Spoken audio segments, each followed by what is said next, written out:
زبیر آسیہ کے پاس اپنے کام کے پیسے لینے آتا ہے، لیکن اسے کیا پتا کہ ارمان پہلے ہی اس پر نظر رکھے ہوئے ہے۔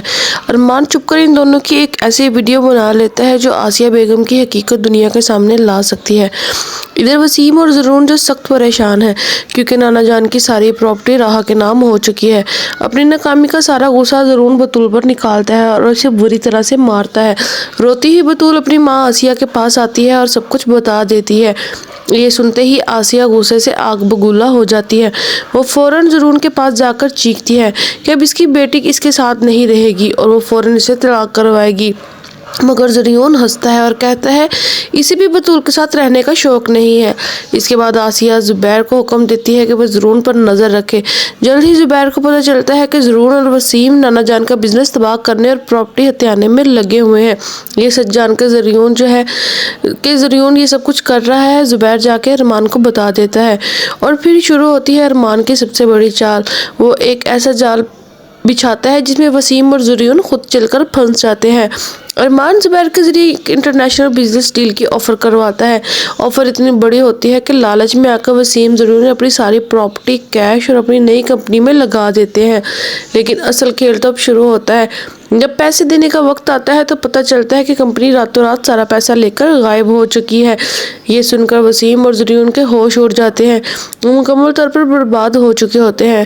تبھی دروازہ زور سے کھلتا ہے اور ارمان سامنے آتا ہے۔ ارمان مسکراتے ہوئے بتاتا ہے کہ یہ سب اس کی پلاننگ تھی، اس نے اس کی لالچ دیا اور وہ اس لالچ میں پھنس بھی گئے اور اب انہی کو ان کے خلاف استعمال کرے گا۔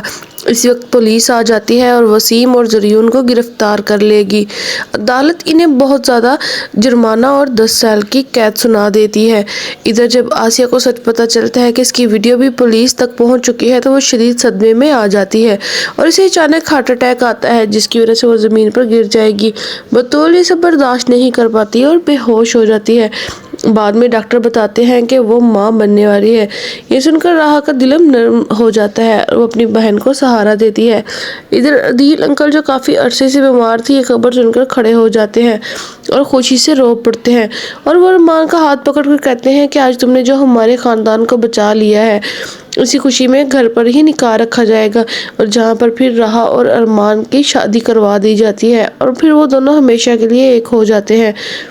اور وہیں پر ہم دیکھیں گے کہ جو ارمان ہے اس نے جو ریکارڈنگ کی ہوتی ہے آسیہ بی بی کی، وہ ساری جا کر عدیل کو دکھا دیتا ہے کیونکہ اس نے راہا سے وعدہ کیا ہوتا ہے کہ وہ اسے ہر حال میں بے قصور ثابت کرے گا، اور اسی لیے پھر جب عدیل کو ساری باتوں کا پتہ چلتا ہے تو وہ آسیہ کو جو ہے گھر سے نکال دینے کے لیے پوری کوشش کرے گا، لیکن وہاں پر بطول جو ہے اپنی ماں کے فیور میں آئے گی اور راہا سے کہے گی کہ وہ اسے معاف کر دے۔